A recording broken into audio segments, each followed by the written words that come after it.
Hello, everyone, and welcome back to another episode of The Push with Nick and KP. We are back once again to do a weekly recap, this time of Monday Night Raw, which took place on November 17th, 2025, at Madison Square Garden in New York City for Cena's final Raw appearance. It's crazy. It doesn't feel like it's been that long since we got the announcement for this retirement tour. And here we are on his very last episode of Raw with just two more appearances to go. This Raw was absolutely action packed as they have been lately. So, without further ado, let's go ahead and get into what this Raw brings us. We kick off the show with John Cena, of course, as if there was any other way to do it. Commentary team timestamped this, so I didn't have to do it myself. 12 minutes of glory later, Cena's basking is once again interrupted by former IC champion Dirty Dominic Mysterio. Dom gets offered another title shot at the IC title, but then says no, as he wants it on his home turf, which just so happens to be the Survivor Series location in San Diego. John Cena says that the only problem now is that he promised the local crowd a match and tries to get a match with Dom anyways without the title. But the Judgment Day's Finn and JD come in to ambush Cena. And that's answered by Sheamus and Rey Mysterio, who come down to aid the Cena as the faces stand tall. And then, of course, tag team Playa, we get a six-man tag team match to kick off the show. Yeah, as far as the actual match goes, it was, the definition of a feel good match. It was, the Judgment Day makes the faces work for the hot tag. And then we go through all the greatest hits with the three veterans, Sheamus, Ray, and John Cena. And just north of 35 minutes after is all said and done between the opening promo and the match. But honestly, I think that's fine. John Cena's last episode on Raw could have gave him an hour, and he wouldn't have gotten any complaints from me. This was just a fun. This is the definition of feel good vibes. We love wrestling, and this is one of the reasons why it can make us feel some type of way like this did. This was a although I could make the argument maybe I didn't want to see Dom there again with John, maybe someone new, and you could make the argument maybe to have someone else just face John one-on-one. But I think this was just fun, getting everyone involved, and to see a 15 knuckle shuffle, as mentioned by the commentary team, was just a ton of fun, and I think that's what we're here for. We then get the privilege of seeing our women's world champion, La Primera, Stephanie Vaquer, but that entrance is very short lived as she barely stands at the top of the entrance ramp before once again getting ambushed by Nikki Bella. She claims that she didn't come back to sit on the sideline, and she declares once again that she's going to take over this women's division and demands a shot at the women's world championship.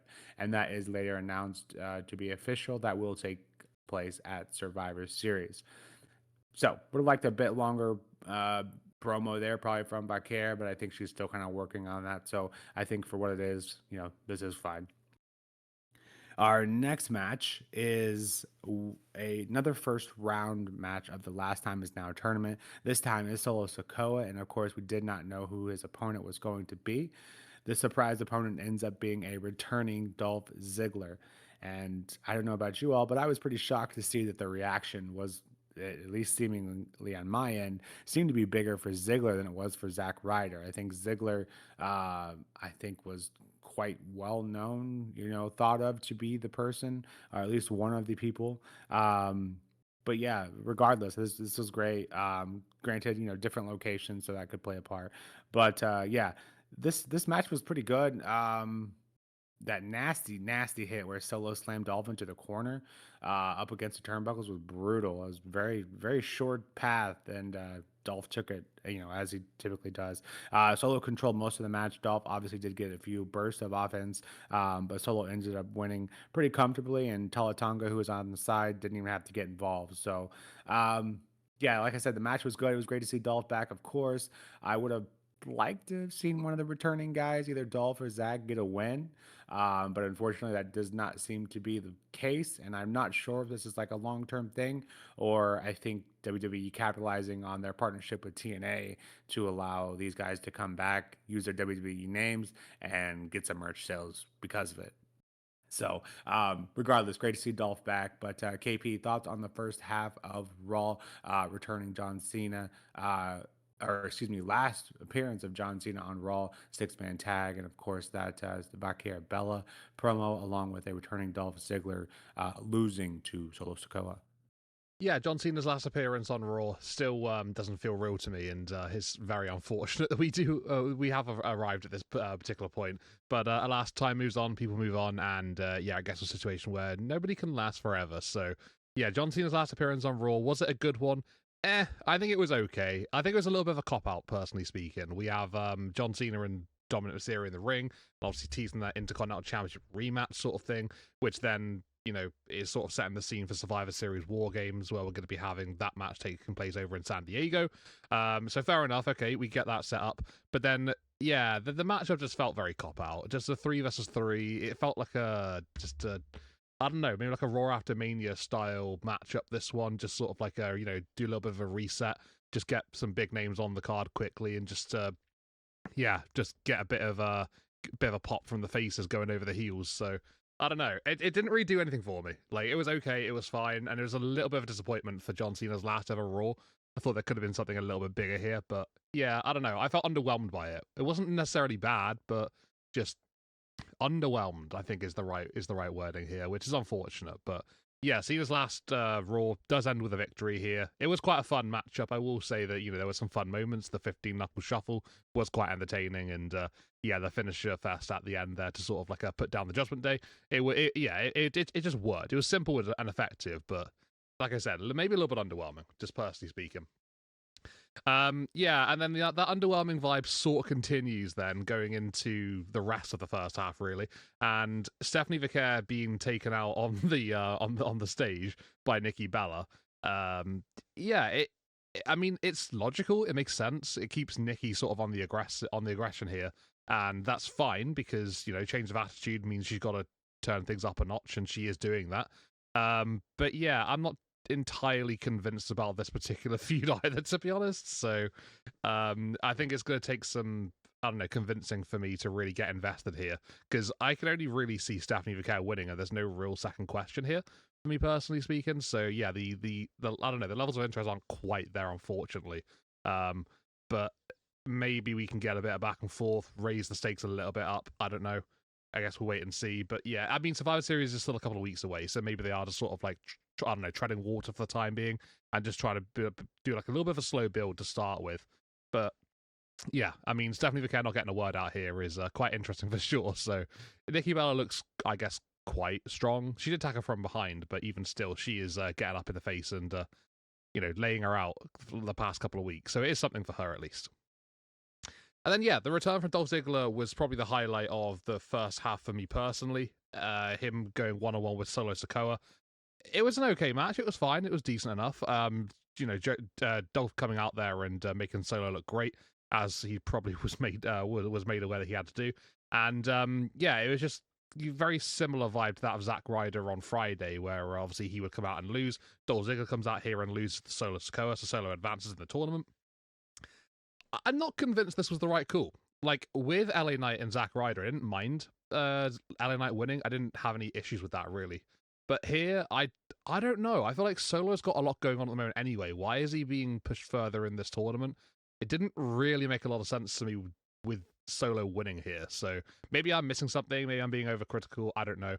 But regardless of the fact, I thought the ending of this match just felt a bit flat. But it was a Samoan spike, which is Solo's finisher, so fair enough, got the job done. But I don't know, I came out of it feeling a little bit disappointed, which is a shame, because I'm not trying to be too critical here, but generally speaking, so far, this episode of Raw has been not ticking with me on any cylinder at the moment, but it was a fun match. It was decent enough. Just a shame at the end. For me personally, I would have gone differently. So, yeah, a little bit of a, I guess, underwhelming first half here for myself, but we'll get into the second half in just a moment. So yeah, Nick, what do you make of all of that? It's I don't know. Maybe I'm just struggling to really get to terms with this episode so far. Maybe I'm being overcritical. What do you make of that? No, I think that's fair, and I think a lot of that I kind of hit on myself. It's just Cena's final Raw appearance. Yeah, and like I said, it was fun. It, made you feel good. But in terms of what could have been, I think they probably could have been a bit more creative in a six-man tag. But for what it was, fine. Still has two more appearances, two more matches. So yeah, if I guess it's kind of par for the course. I think I would dub his overall tour, retirement tour, I think has definitely been more missed than hit. But this was just kind of in the middle for me. So yeah, it could have been better, could have been worse. So just take it for what it is. And Nikki Bella attacking Vaquer, I think it just makes sense in the fact that Bella knows that she's not going to beat Vaquer in ring and honest. So yeah, it's in terms of the actual match. Yeah, like you said, I don't give Bella a chance in hell to win. So this is kind of her best effort. So unless she has like another person kind of that's going to help her, maybe they'll make an interesting match out of that. But even if so, Vaquer has obviously been rocketed to the top, and I see this as a small pit stop on her tour. So. And then yeah, Dolph Ziggler. Like I said, and you kind of mentioned it too. I think it's Zack Ryder and then Dolph lost. I think you'd have been like, oh, at least one of them won. But then having both of them lose, I just thought was interesting. And again, if it is just a not a long term deal, just a one off appearance, with because of their partnership with TNA, that to sell some merch, then yeah, it makes sense why the guy would win or the guy wouldn't win. But still, it would have been nice to see at least one of them win. And as you alluded to, Solo has plenty of stuff going on. It has many enemies. One of those could have just popped down and helped Dolph win the match to have at least one of those guys advance. But regardless, we still have quite a bit of that tournament to go, so we'll see how it unfolds. Just I would agree, a few questionable decisions here on the first half. But getting into the second half, we have a lot more to get into. Alexa Bliss joins us in the ring as she's clearly upset about Charlotte turning her back on Alexa and the face team that she had proposed for Survivor Series. Interesting dynamic here, I thought, with this crowd as they what Alexa throughout the entire promo, her being the face, obviously. But Alexa is one of the better ones at deflecting that stupid overused chant in the States anyway. Alexa is then interrupted by Kabuki Warriors, Naya and Lash Legend, who obviously come down to the ring and corner her.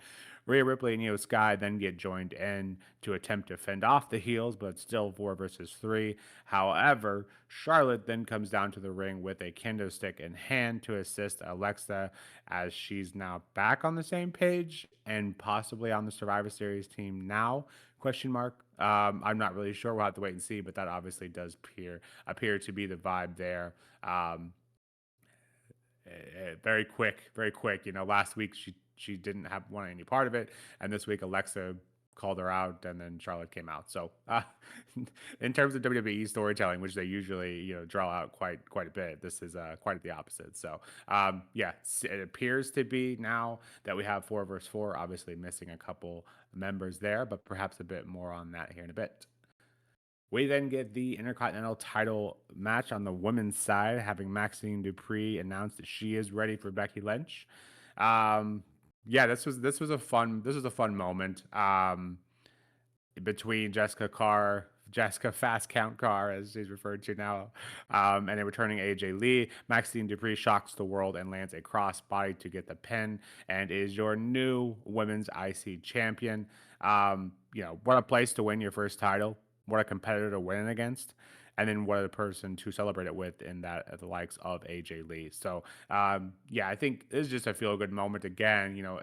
Maxine showing leaps and bounds, improvements in the ring, and training with Natalia. I think if that's all it takes, maybe we need to get some more talent over there to kind of get working on. But yeah, I think this is a good moment. I don't know if this has any like long term effects or anything, but I just thought this was a fun moment. And even if this reign isn't super long, I think Becky did a great job of kind of getting her over, and which she clearly is now. So yeah, interesting to see where she goes from here. I think she still has a lot of work to do, but in terms of how far she's come, I don't think many can scoff at that. So this was a fun moment, and then AJ Lee and Becky Lynch kind of playing a big part here, and I think possibly maybe getting added to that women's Survivor Series team, and in which case you can argue that is just as stacked as the men's. But before we get into the men's side, we do have another round or another match in the last time is now tournament. This time featuring Jovan Evans and a returning ring general Gunther. Javon Evans does put up a good fight, but in the end doesn't have quite what it takes to take down Gunther. I think this is probably the expected result for most. Javon showing off and showing out, but Gunther, is the ring general for a reason. So I think it's the right call here. A lot of people getting more eyes on Javon, never a bad thing. And Gunther doesn't look like he's missed any time at all. So yeah, I think Gunther advancing here is great, and I would call this probably the match of the night for me. I thought this was a ton of fun, and just par for the course for both of these guys was a great match. We then get into the main event segment, if you will. The Vision's Paul Heyman introduces four of the five guys on his team at Survivor Series, including Braun Bronson, Logan Paul, and Drew McIntyre. Paul then says he has an illustrious career in War Games matches, but that this team he's assembled here is by far the best. We are then joined by the current good guys, your World Heavyweight Champion CM Punk, Jay and Jimmy Uso, and our undisputed WWE Champion Cody Rhodes. I thought it was interesting that neither Rhodes or Punk brought their titles with them. Unlike the women's side, this one was very evenly matched from the get go, 4 versus 4 here, and kind of brawling outside of the ring. We then get a couple of surprises with the heel team now being fully booked, and then the face team still being down one member, but we get a returning OTC as the crowd was chanting, getting their having their dreams come true here. We then see a bit more brawling. Bronson Reed then attacks the OTC, kind of continuing their feud. The Tribal Thief versus the Tribal Chief.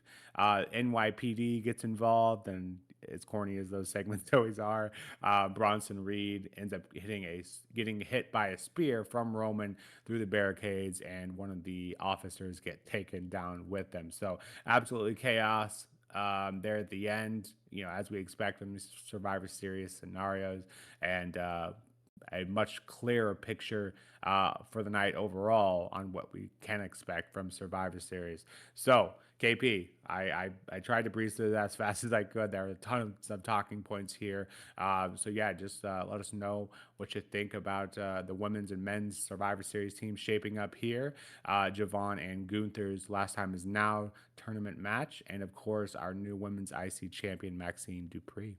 Yeah, let's start through with the first segment. Then, obviously, with Alexa Bliss hitting the ring to cut a promo, and I don't understand why she was getting the what chance. What was that about? Like, I don't like them anyway. Like when there's a heel in the ring, and it just takes away a little bit of the edge and the sting of what they're trying to say. But then you've got a face in the ring. Like, what was the goal from the crowd? I don't really understand that. It was very strange, and I felt kind of bad for Alexa because she was just essentially trying to just set the scene with her and Charlotte Flair. And yeah, then obviously with the Kabuki Warriors coming down with Nia and Lash, things turning up. We then get Rhea and Io in, and the brawl is fine. Like it's a decent enough brawl, so it works out pretty well. Alexa's obviously just isolated in the ring. Charlotte Flair comes down, and seemingly all is forgotten and everything's okay. So whether this means that Charlotte's officially on the War Games team, they didn't actually definitely say that, but there was almost a nod of appreciation and respect from Charlotte towards. I don't know if it was at Rhea, but just generally at their direction at the end of the segment. I don't know. It just felt like maybe there was a bit more, I don't know, recognition in there perhaps, but I guess we'll wait and see. But yeah, if everything is all forgotten now, then I guess cool. It was always going to go this way anyway. We all expected this to happen. So Charlotte wasn't just going to leave Alexa. Obviously, there was going to be a little bit of a tease sort of thing, but I thought it might have gone on a little bit longer, maybe, perhaps. But yeah, alas, we're back. We seem to be back on the same page, perhaps, maybe. The Intercontinental Championship match. So, do I have a problem with Maxine winning the title? No, I don't. Do I have a problem with the way it happened? Not particularly. I have an issue with Becky Lynch's booking in this particular contest. So, sure, being the heel, you're going to get confident, you're going to get carried away. And obviously, a lot of the focus was on Jessica Carr being, Fast Count Carr. And I was loving that side of things, by the way. Thought that was quite entertaining. And the match itself is fine. It's decent enough. And then AJ Lee's distraction is great. Like, there's nothing wrong with that. And then Maxine Dupree wins with a crossbody. That, for me, is my main gripe here. It's not a move that Maxine has ever used as a finishing maneuver, signature move, whatever. So why is Becky Lynch taking a loss to a crossbody? I can't understand why that's happened. At least have Maxine hit a finish. That could have been a good idea. Hit a cyclone suplex or something like that. She's not gonna have. She's not going to tap out Becky Lynch. Fair enough. I wouldn't expect that to happen. So the ankle lock is out of the conversation. But at least a move that she's used in the past to win matches, at least have that in this. That could have been something they could have done. So I don't know. It just felt a little bit lazy for me personally. It's like the ultimate distraction. Face goes up to the top, does a dive, a generic dive at that as well, and scores a victory over a champion that had her attention elsewhere. So I don't know. It didn't really sit for me, to be honest. Like, Maxine's win is great, and it's a twist. I wasn't expecting her to win, so I like a good surprise. This was one of those, but it's just those fine details that made Becky look particularly weak in that moment. Because even with the distraction, she wasn't physically detrimented by AJ Lee. She was just slightly distracted. She can still kick out of a crossbody. If she takes that in a match after having a back and forth with Maxine for about 15 minutes, she kicks out of a crossbody. But this was like 7 or 8 minutes, and AJ Lee just distracted her. Didn't touch her. Didn't do anything. There was no setup to that in terms of a physical attack for Becky Lynch. So I don't know. For me, it's a really, really, really annoying moment. So, happy for Maxine Dupree winning her first title. Great for her. Awesome moment. But just unfortunate that it happened the way it did. And now Becky comes out, I don't know, not looking too great from the situation. Personally speaking, it could have done a lot better. So it is what it is. But congrats to Maxine on winning the IC title. I love a twist, and that's what we got. Then we get one of my highlights of the night, which is Javon Evans and Gunter, and I loved this matchup. The matchup was fantastic. It was a really good back and forth contest. Just want to say as well, Gunter coming back out to his old theme, Symphony number 9 in E minor, just goes straight back to NXT days for me. So already I'm loving that side of things. So yeah, it was great to hear him have his old theme back.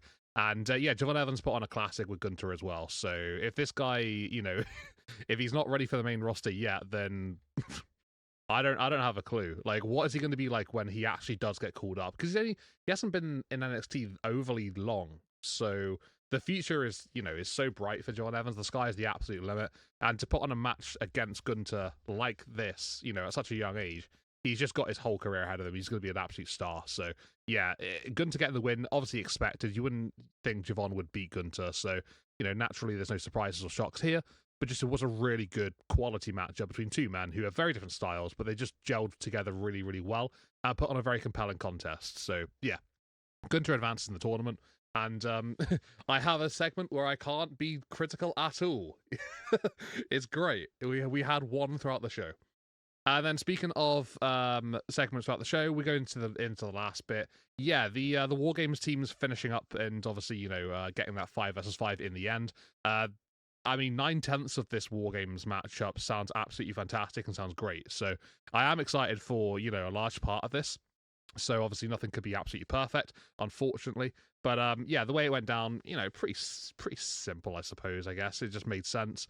The face and the heel just going essentially to war, with each other, and just coming on out, and the brawl just went through until the very, very, very end of the show. Literally, as it was ending, the brawl was still continuing. So yeah, high intensity here, high drama, I suppose you could say, and a lot of animosity, and Roman Reigns coming back in, is a great moment as well. So it's like his 6th return of the year or something like this now.